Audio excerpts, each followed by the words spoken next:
Boa tarde, boa noite, bom dia a quem está nos acompanhando em mais um episódio do Léo Santos Podcast, um lugar onde nós falamos sobre carreira, negócios, empreendedorismo, semanalmente com pessoas relevantes que atuam na profissão há muito tempo e que se predispõem a compartilhar um conteúdo de alta qualidade, compartilhar um pouco sobre a sua experiência, trazer para nós de maneira voluntária um pouquinho do que aprendeu, tanto a parte boa quanto a parte ruim, para que nós possamos dar mais um passo em direção ao nosso tão desejado sucesso.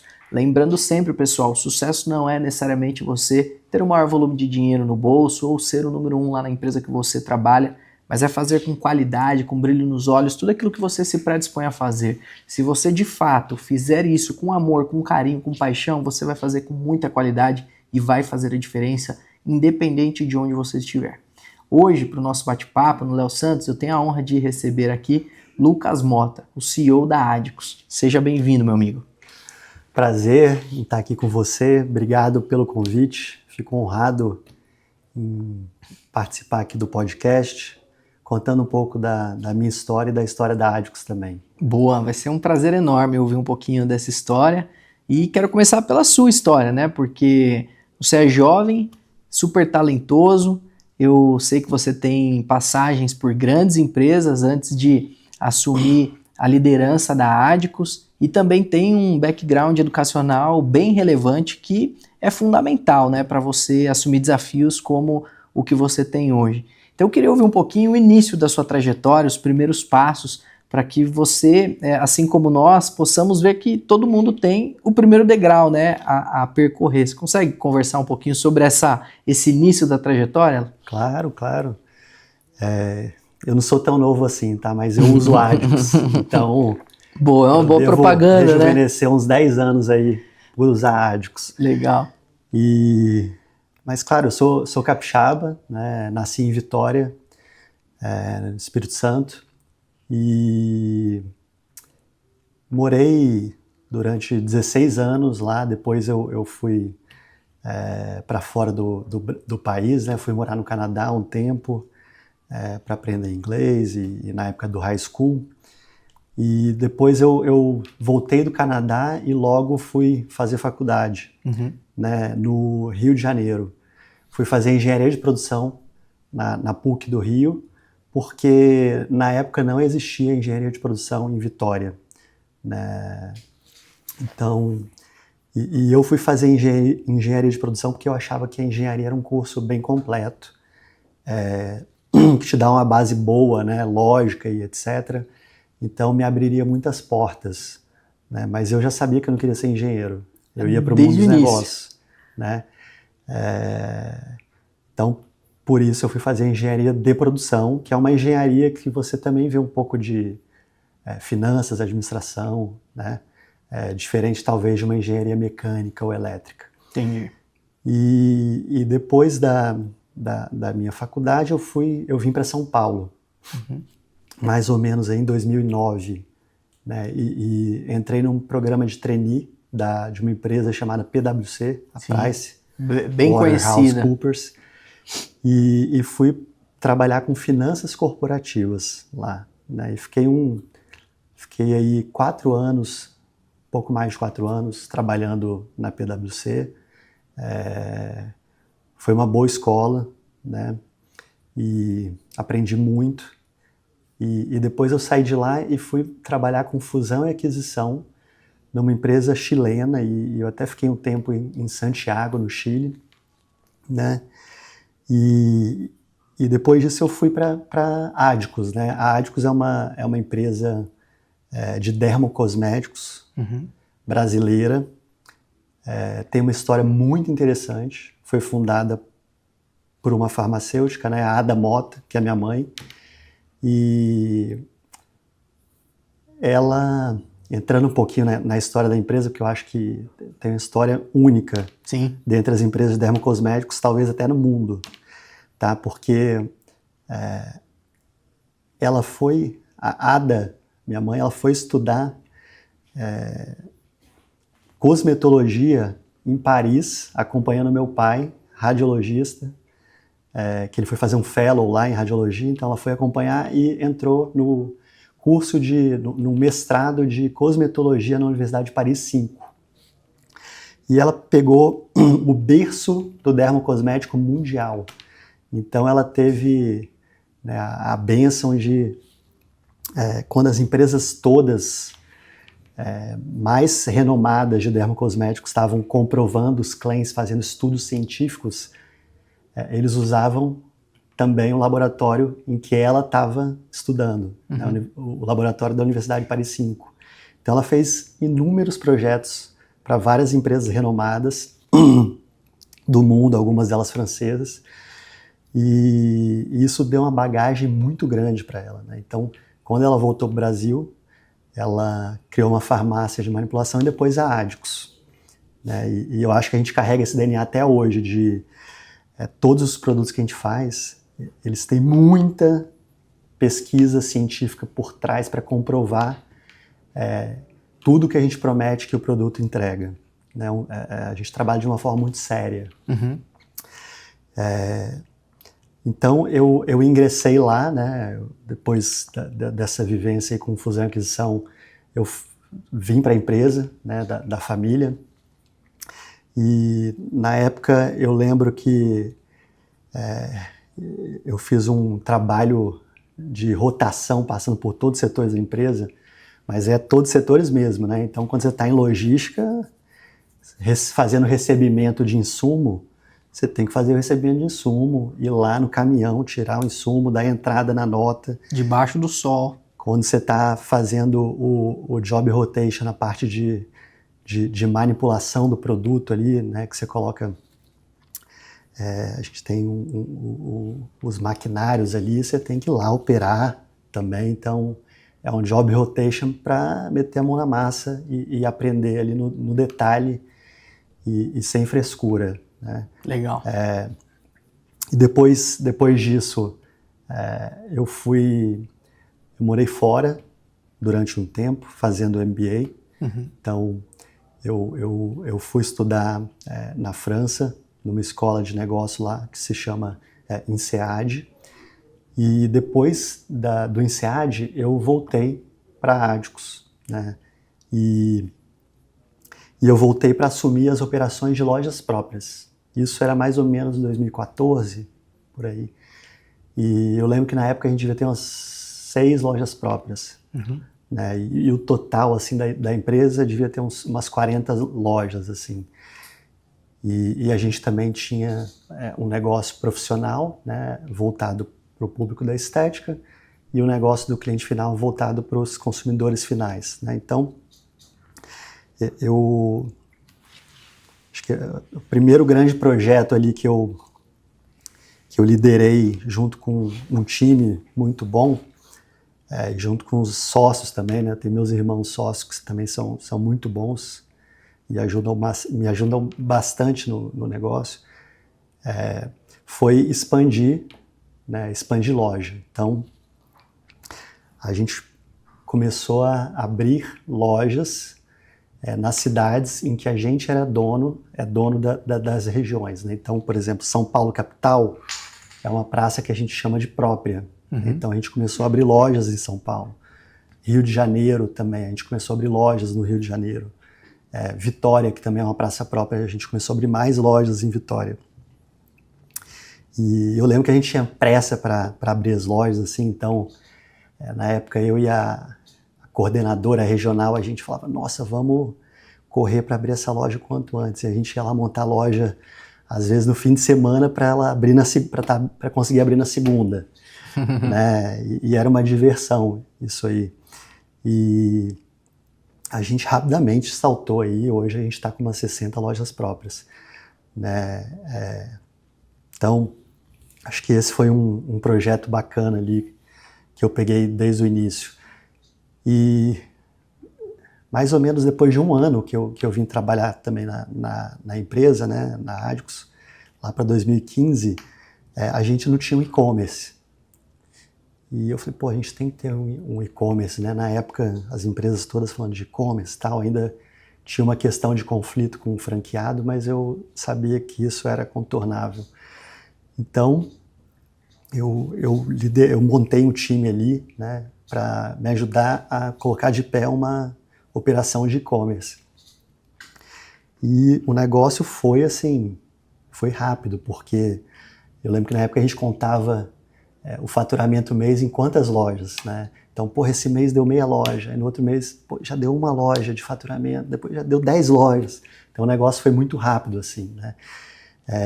Hoje o e-commerce ele já tem a representatividade que a gente queria que ele tivesse para o negócio, né? Que está ali em torno de 10% do todo, tá? E isso é um número equilibrado frente ao modelo de negócio ou é um número que vocês desejavam? É um número equilibrado frente ao nosso modelo de negócio, né? Porque a gente também trabalha, a gente é multicanal, né? Então, aí uma outra via de crescimento que a gente teve. Em 2018, mais ou menos 2018, eu falei assim, a gente tem que estar em farmácia também, né? Porque farmácia é onde circula grande parte do dermocosmético no Brasil. E na época a gente tinha 2 visitadoras médicas em São Paulo, 2 no Rio e uma em Vitória. Então a gente visitava pouco médico ainda, mas eles já falavam, é difícil eu prescrever ádicos para os meus pacientes porque eles vão na farmácia e não encontram. Eles têm que ir até uma loja. E na época a gente não tinha tanta loja assim quanto tem hoje. Então, para cobrir essa demanda da prescrição médica, e também porque é um lugar onde circulam pessoas, então é uma vitrine da marca, né? Eu coloquei de pé um projeto para entrar em farmácia. Interessante esse ponto. E esse projeto da farmácia, ele subsidiaria o investimento para expandir o time de propagandista médica, que é um trabalho caro, né, o de propaganda médica. Sim. Então, E que estava te dando insumo para entender a dor do seu cliente, né? Por que o cliente não compra uma farmácia? Porque não tem. Isso. E você tem que ir no médico para entender isso, né? Legal, interessante. E aqui eu já fiz visita, cara, médica. Já gastou sola de sapato. Tem médico que a agenda do médico é uma agenda disputada, né? Então, às vezes, ele está atendendo paciente um atrás do outro. Você fica esperando ali 2 horas para ser atendido durante 5 minutos e fazer o pitch do seu produto para ele prescrever, né? Então, você tem que ser efetivo também para ele memorizar ali, ter uma boa lembrança do que você trouxe de mensagem para ele. E o dermato é uma peça fundamental para a gente hoje, né? Então, eu lembro que o primeiro cliente relevante, o primeiro parceiro relevante farma em que a gente entrou foi a Drogaria Iguatemi. E eu lembro até hoje que eu fui fazer uma reunião com o seu Leonardo, né? Hoje eu acho que já está no conselho, e o filho dele, o Leonardo, é o CEO da Drogaria Iguatemi, do grupo. Mas na época ainda era o seu Leonardo. E eu sentei com ele não conhecia tão bem a marca, e aí ele pegou um produto, né? Eu levei alguns produtos para mostrar para ele. Ele pegou nosso concentrado de vitamina C20 de 30 ml e ele falou, qual o preço desse produto? Eu falei, olha, na época era 239, 259, alguma coisa assim. Aí ele, você acha que o cliente vai comprar a vitamina C de vocês a esse preço, sendo que é quase o preço da SkinCeuticals? Aí eu falei, olha, se você está procurando uma marca que entrega preço baixo, eu acho que a gente está conversando aqui à toa. Mas se você está procurando uma marca que entrega eficácia, ciência por trás do produto, e tem um cliente que topa pagar isso porque enxerga valor, aí acho que a nossa conversa pode ir para frente. Aí eu lembro que ele falou, gostei de você, vamos começar a fazer o trabalho aqui junto. E aí a gente começou com ele, né, na Drogaria Iguatemi, e aquilo virou uma vitrine para outras redes. E aí, 3 meses depois, eu recebo uma mensagem no LinkedIn de uma pessoa que trabalhava na DPSP, na Drogaria Pacheco São Paulo, Eu vi sua marca lá na Drogaria Iguatemi, queria conversar também para colocar aqui. Aí a gente colocou na Drogaria São Paulo. Depois a gente colocou na Onofre. E aí a Onofre foi comprada pela Raia Drogasil. Então a gente entrou na Raia Drogasil. E aí foi. Hoje a gente está em mais ou menos 3.000 pontos de venda de farmácia. É um canal super importante porque mostra a marca para muitos clientes, né? E esse trabalho também nos ajudou a investir numa força de 31 propagandistas médicos. Então hoje a gente visita mais ou menos 5.000 dermatologistas por mês. E eles prescrevem produto Ádicos. Então, eles são grandes endossadores da nossa marca, né? E é um diferencial muito grande para a gente ter a parceria com esses dermatologistas. Porque o dermato, ele é um cientista, né? Então, ele prescreve produtos que você consegue comprovar que funcionam. E para você comprovar que funciona, você tem que ter um investimento. A gente tem investimento de milhões todo ano por trás dos nossos produtos para comprovar aquilo que a gente fala que ele faz. Né? A pesquisa e desenvolvimento é algo nesse setor fundamental e muito caro, né? Porque é uma questão que envolve médicos. Quais são as especialidades que acabam envolvendo nessa pesquisa e desenvolvimento? Quais são as áreas que precisa de investimento? A gente tem um time de 40 farmacêuticos, um pouco mais de 40, Uau. E 2 dermatologistas, tá. Sempre pensando em inovação de produto. E a gente também faz parcerias. Por exemplo, a gente lançou um produto recentemente que a gente fez um trabalho com a Universidade Federal de Minas Gerais para desenvolver o produto. Eles têm essa frente forte lá? A gente, na verdade, a gente tinha acesso a eles, porque o nosso head de P&D já conhecia o departamento de física, porque esse produto é um peeling de microcristais de quartzo. Que legal. Então, o departamento de física nos ajudou a primeiro determinar qual seria o melhor material para botar nesse peeling, e foi o quartzo, e qual o diâmetro dessas partículas de quartzo para colocar ali. Interessante. Então a gente tem não muito sabe trabalho por o trás dos impacto e a dimensão de um desenvolvimento de produto, né? Muito curioso. São anos de pesquisa, testes, e depois a gente é muito rigoroso para o produto sair também com uma cosmética perfeita. Né? Então a gente testa muito ele para entender se a cosmética tá boa. Entendi. Curiosidade, o teste é feito em seres humanos, em animais, em nada disso? Como que funciona? A gente nunca testou em animais. Engraçado, né, que agora as empresas têm falado bastante sobre isso, a gente nunca testou em animais. A gente faz alguns testes internos, a gente tem um laboratório de testes e outros testes em terceiros. A gente tem alguns parceiros muito sérios que nos ajudam em testes com pessoas, né, com humanos. Então eles têm grupos de voluntários e você precisa seguir lá existem metodologias, né, para você fazer esses testes. Né? E aí quando você fala, por exemplo, que o produto reduz rugas em 7 dias ou reduz X% de rugas em 7 dias, você precisa medir com aparelhos especializados em voluntários, né? Senão você não pode falar isso. E só para testar você já está envolvendo pessoas, equipamentos, deve ser um processo extremamente custoso para garantir a eficácia do produto, né? É um investimento. É um investimento que a gente nunca abriu e nunca vai abrir mão. Né? Porque eu acho que o produto é o nosso coração. A qualidade dele é o que chama a atenção do público. E aí vocês têm lojas próprias, o e-commerce e os pontos de venda, que hoje são mais de 3.000. aí completa a rede de vendas, a distribuição dos canais de vendas, ou existe mais algum? Existe mais. Então a gente também tem excelentes parceiros que são franqueados. Legal. Né?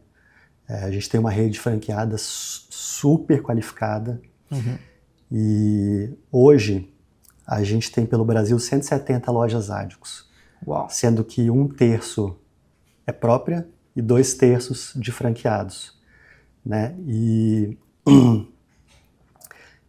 mais ou menos também em 2018, a gente fez uma mudança no nosso modelo comercial que também propiciou aí um crescimento bom para a gente, rápido, que antigamente o franqueado, para ser um franqueado nosso, a pessoa tinha que investir um valor alto, porque ele entrava com a operação de loja para o cliente final e de unidade profissional para atender profissional de estética. Então era um investimento aí da ordem de R$1,5 milhão para começar. E a gente contratou uma consultoria e quebrou esse modelo em 2. A gente falou, bom, vamos primeiro começar com o franqueado abrindo uma loja, né, e depois de 1 ano e meio ele vai abrir a franquia. Com isso a gente vai ter, vai conseguir atrair mais franqueados, né, porque a gente abaixa um pouco o ticket, né, de R$1,5 milhão para uns R$600 mil para abrir uma loja. Ainda é um ticket alto, porque a gente trabalha com franqueados qualificados. E também a gente começa a pegar franqueados que têm um perfil de franquia de operar varejo, uns caras bons de varejo. Né? E quando a gente fez essa quebra, junto com uma outra grande mudança que a gente fez também, que esses franqueados que a gente tinha, eles estavam capitalizados, né, e queriam crescer. Alguns deles já falavam, pô, Lucas, se não tiver condição de crescer com Adicos, a gente vai buscar uma outra franquia. E aí a gente pensou, pô, se eles são bons parceiros, por que não, né, franquear outras regiões para eles? Uhum. Até então a gente tinha uma crença de que o franqueado tinha que ser local. E a gente fez um teste e franqueou uma outra praça para um bom franqueado nosso. E o teste foi super bem sucedido. Então, a gente pegou outros bons franqueados que a gente tinha e franqueou outras praças para eles. Né? Então, isso também nos ajudou a fazer um boom assim, de crescimento. Né? Então, a gente tem franqueados aí operando 4 regiões diferentes do Brasil. Né? Então, com 15 lojas. E a gente gosta de ter esses parceiros qualificados. Eles são empresários que sentam com a gente nos conselhos de franquia e contribuem muito com os rumos do negócio. A gente vê eles como parceiros estratégicos. Até porque eles estão na ponta. Estão na ponta. Vamos dizer assim, usar o jargão antigo para o comércio, né? Com o umbigo no balcão. Então consegue entender, eu imagino, a dor do cliente, os pontos positivos, negativos, questões de preço, saída, não saída, e te dar toda essa informação é fundamental para você trilhar o destino do negócio, né? Sem dúvida. E eu imagino também que reconhecer que determinados franqueados são de fato empresários sofisticados, que entendem de negócio e que podem ajudar vocês a crescerem, faz todo sentido você dar um pouco mais de espaço e condições, né? É como um pai dando espaço para o filho correr sozinho, alguma coisa nesse sentido, né? Pra gente funcionou muito bem. Eu sei que tem empresas que acreditam muito no modelo do franqueado ser local. Uhum. Né? Então, acho que não tem uma regra, certo ou errado, mas para o nosso caso, tem funcionado muito bem, sabe? Tem funcionado muito bem. Legal, interessante, Lucas. E nesse meio tempo, né, a empresa se transformou. Então, assim, nesses últimos quase 10 anos, foram pelo menos 3 novas frentes, né? Ou talvez não novas frentes, mas explosão de tamanho na frente. E aí eu, assim, realmente análise que eu queria ouvir sua opinião. Me parece, então, que hoje, você liderando essa companhia, você não tem uma empresa sob gestão. Você tem vários negócios distintos, né? O objetivo final é propagar a marca Adicus para mais pessoas. Mas gerir um negócio de loja própria é um business. Gerir uma franquia é outro business. Gerir um e-commerce é outro totalmente diferente. Então, como é que você faz ou conseguiu organizar tudo isso para que todas as frentes tenham sucesso? É você sozinho? É você com uma equipe de talentosos profissionais? Como é que funciona esse processo? Ninguém faz nada sozinho, né? Acho que eu tenho irmãos que são meus sócios e executivos da empresa que são muito bons e me ajudam muito. A nossa fundadora, né, a Ada, que é minha mãe, é uma mentora também, com toda a experiência. E a gente tem um time de executivos. No nosso time de executivos, né, tem uma mistura boa ali de família, que são esses meus 3 irmãos, e algumas pessoas que também não são da família, né, e vêm de outras experiências, de outras bagagens. E então tem um time, né, tem um time para nos ajudar em tudo isso. Talvez eu esteja aqui representando esse time, né? E você falou um ponto interessante, que ontem o Vitor, que é o meu irmão, meu sócio e o CTO da empresa, ele estava no VTEX Day falando justamente sobre omnicanalidade, porque a gente realmente é omnicanal. A gente vende em todos os canais de vendas. Então é um desafio grande fazer uma administração de conflito de canais. E em 2023, a gente também virou um grupo, guarda-chuva de marcas, né? A gente tem hoje a Adicus Dermocosméticos, a Adicus Pro, que é voltada para profissionais estetas, e tem seus próprios canais de vendas, e a gente tem a Elbo, que é uma marca de Clean Beauty, que a gente lançou recentemente, lançou no ano passado, e que também tem seus próprios canais de vendas. Então, isso aumenta, sim, a complexidade do negócio, né? E para conseguir orquestrar tudo isso, você tem que ter gente boa, né? Processos, sistemas. E esse crescimento aqui que a gente falou foi o para fora, né? Mas por dentro, também para suportar tudo isso, teve uma grande evolução, né? Então, de governança, né? De gestão, de sistema de informação. A gente saiu de um sistema básico para implementar o SAP lá em 2015, mais ou menos, porque a empresa estava ficando mais robusta. Então, tem um trabalho de bastidor também muito grande para sustentar tudo isso de uma forma organizada. Interessante. É muito bom você falar isso, porque uma das coisas que os líderes, presidentes, empresários que passam por aqui falam muito sobre esse ponto de trabalhar em equipe. Liderar uma empresa, de fato, é liderar vários CPFs que trabalham no mesmo objetivo, né, de propagar, crescer, potencializar os negócios de uma determinada empresa.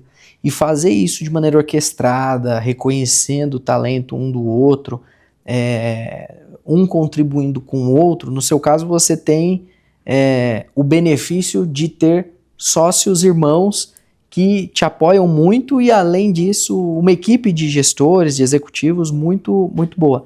Tem gente que ainda não tem essa possibilidade, mas de ouvir você falar já faz com que as pessoas pensem, olha, um dia eu tenho que ter gente do meu lado, né? Tenho que ter apoiadores. E às vezes não vai ter como sócio, mas vai ter numa espécie de conselho. Quando você começa a pensar em governança, em estrutura de perenidade do negócio, você tem que pensar em pessoas para contribuição para o crescimento e para a sustentabilidade dele, né? Sem dúvida. Você falou de um ponto agora importante. Em 2021, a gente também criou o nosso conselho de administração, né, em que a nossa fundadora preside e também tem membros externos, né, dentre eles uma pessoa que era a Maria Laura, né, que ela era presidente da Estée Lauder Brasil, que é uma gigante norte-americana de cosméticos. Que eu conheci também porque a gente contratava gente da Estée Lauder, né? E a turma falava muito bem dela. Pô, Maria Laura é muito boa, tá. E um dia eu vi no LinkedIn que ela tinha saído da Estée Lauder. Eu falei, porra, eu vou atrás dela. Eu fui atrás dela no LinkedIn. A gente marcou um almoço para eu conhecer ela nos Jardins. Eu conheci ela, eu lembro que bateu o santo assim. E eu falei, pô, vamos ajudar a gente, que eu acho que você tem toda a bagagem que a gente precisa para ter uma ajuda num nível mais macro de conselho. E casou com os planos dela, porque na época ela tinha deixado de ser executiva e estava partindo para ser conselheira de empresas. E aí ela era se tornou, né, conselheira do Grupo Soma, na época de outras empresas, e veio fazer parte do nosso conselho também. E até hoje está com a gente, né, contribuindo bastante com os nossos planos aí, e com a nossa execução do trabalho. É interessante você falar isso, porque muitos que nos assistem são executivos e empresários, e às vezes o empresário pode pensar que não precisa do apoio de ninguém, que ele é autossuficiente, porque geralmente o dono do negócio, ou até mesmo o principal executivo, ele toca muitas áreas. Não que ele é o especialista de todas as áreas, mas ele participa, né? Não tem como. Mas ter a humildade de reconhecer que determinadas pessoas já tiveram uma experiência bastante relevante, tem algo a contribuir e que faz sentido ela subir no barco também, é fundamental, né? Que é o que você fez com ela. Chamou no LinkedIn, talvez não precisasse do ponto de vista assim, o estereótipo, o executivo de uma grande companhia. Não, mas foi lá, procurou, conversou, bateu ali, deu sinergia, gostou e convidou para subir no barco, né? E o mais legal, a presidente de uma companhia norte-americana, reconhecida, fala, não, faz sentido eu associar a minha marca pessoal à marca de vocês, né? Fazer parte do mesmo projeto. Então isso também valida o que vocês têm construído ao longo de 32 anos. Isso é muito legal. A gente tem dentro dos nossos valores, né, a gente é bastante humilde para aprender e evoluir. E então as pessoas que vêm trabalhar com a gente, elas falam muito isso. Nossa, a Adicus esse ano é uma Adicus muito melhor do que foi ano passado. Porque a gente está sempre buscando evoluir. Isso eu acho que é um traço da família, e é um traço também dos executivos que a gente busca para trabalhar com a gente. Legal, interessante isso. E vem dos seus pais essa pegada de humildade, de reconhecer que a gente precisa um do outro, ter esse senso de percepção de que a gente tem que contar um com o outro. De onde vem isso? Eu acho que isso vem de criação, né? Acho que meu pai é assim, minha mãe é assim, os filhos cresceram assim. E a gente também trabalha de uma forma muito próxima, né? Então, vou na loja, converso com o time, com as vendedoras, e aí como é que tá, como é que não tá, né? Tudo muito simples, sabe? Não tem muito não é gourmetizado, muito ego. Não tem muito ego. Lá dentro não existe muito ego. Boa. Sabe? Isso é bom, isso é ótimo. Assim os negócios prosperam, né? Lucas, a gente está partindo para a etapa final aqui do nosso bate-papo, até porque você tem uma companhia para liderar e um monte de gente que querem sua atenção, suas ideias, sua ajuda. Mas eu queria ouvir um pouquinho sobre a sua experiência internacional, porque eu soube que você teve duas, né? Uma que você compartilhou na INSEAD, que é uma das universidades mais reconhecidas no mundo para fins de MBA, né? E depois eu sei que você foi para Harvard. E é um lugar que é uma das faculdades mais antigas do mundo, reconhecida universalmente aí pela formação de líderes empresariais. Muitos presidentes americanos passaram por lá. Eu queria ouvir um pouquinho sobre o que você aprendeu nessas duas experiências E o que de fato isso ajuda no dia a dia dos negócios, das estratégias, de tudo que passa por detrás da sua rotina? Vou começar pela primeira, né, que foi o MBA no INSEAD. Eu trabalhei formado em engenharia, havia trabalhado até então majoritariamente com finanças. Uhum. E acho que quando eu cheguei no MBA, você aprende todas as áreas da administração. Marketing, operações, liderança e por aí vai. Então aquilo abriu o meu repertório, ampliou meu repertório e abriu a minha cabeça. Não só pela parte acadêmica, mas também pelas trocas que você tem com quem está lá. Uhum. Você tem gente do mundo inteiro, dos mais diferentes backgrounds profissionais e pessoais possíveis. Então é uma troca muito rica. E isso te ajuda a conseguir pensar negócio, né? Então eu voltei de lá com uma outra cabeça. E mais recentemente eu fui fazer um curso chamado OPM para presidentes de empresas em Harvard, e já é uma turma mais sênior, né? O MBA é uma turma que na média ali tem 28 anos e 5 anos, 6 anos de experiência profissional. O OPM já é uma turma ali que na média tem 46 anos, eu era um pouco mais novo, e já tem bastante tempo de carreira, assim, né? Que também foi muito bom, porque você está trocando ali com pessoas também que têm as mais variadas experiências, vivências profissionais e de todo o mundo, e num nível que você já tem mais experiência profissional também. Então, as duas experiências foram muito ricas, sabe? Foram muito boas. Legal. E essa troca de experiência com pessoas do mundo inteiro, com experiências diferentes e origens, né? Tanto de formação empresarial quanto de origem cultural, enfim, isso enriquece muito. Essas experiências, você consegue no dia a dia aplicar de alguma maneira? Ou é um repertório que aumenta, que te traz talvez flexibilidade para olhar o mundo diferente, não necessariamente os negócios? Isso se aplica diariamente na vida empresarial? Você acredita que sim? Tem coisas que sim, né? Então tem coisas sim que você vê lá na academia e que depois eu cheguei aqui no dia a dia e falei, porra, ó, a gente pode fazer isso de tal forma. E é curioso que eu estudei exatamente isso lá, em Harvard, etc. A gente estava vendo um case de uma empresa que estava vivendo uma situação parecida e eles fizeram dessa forma por causa disso, disso. Então, acho que faz sentido, galera. Então, tem coisas, sim, que são aplicáveis, né? Mas nem tudo ali da academia é aplicável, né? Legal, interessante. E por fim, você tem família, né? Como é que você equilibra uma vida de executivo com a vida familiar, com os objetivos pessoais? Como é que você faz isso? Olha, é uma jornada intensa, né? Sair de casa cedo, chegar um pouco mais tarde e tal, mas eu me divirto com o que eu faço, então é um hobby, meu trabalho é um hobby para mim, eu amo o que eu faço.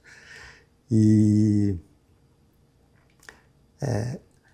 nos finais de semana eu procuro ficar com meus filhos, né, dedicar mais tempo a eles e ter tempo de qualidade. Então o que eu tento fazer, por mais que eu tenha talvez um pouco menos tempo, eu faço o tempo que eu tenho ser o da melhor qualidade possível.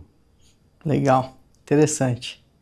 Muito bom, meu amigo. Obrigado por vir aqui, disponibilizar um pedacinho da sua agenda, compartilhar a sua história, um pouquinho da história da Adicus, que é uma história aí que tem permeado a vida das pessoas que cuidam da saúde, que cuidam da pele, né, que de fato estão preocupadas com esse cuidado, esse bem-estar que tem crescido muito na sociedade.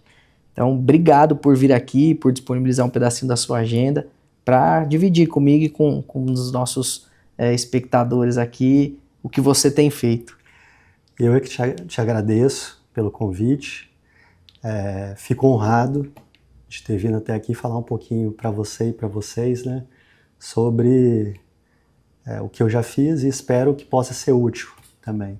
Obrigado, tá obrigado bom? de coração. E eu encerro agradecendo a você também, que mais uma vez nos acompanhou em mais um episódio do Léo Santos Podcast.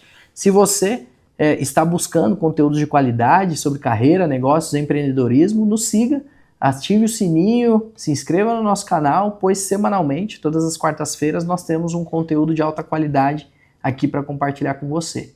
Meu muito obrigado e até a próxima semana. Tchau, tchau.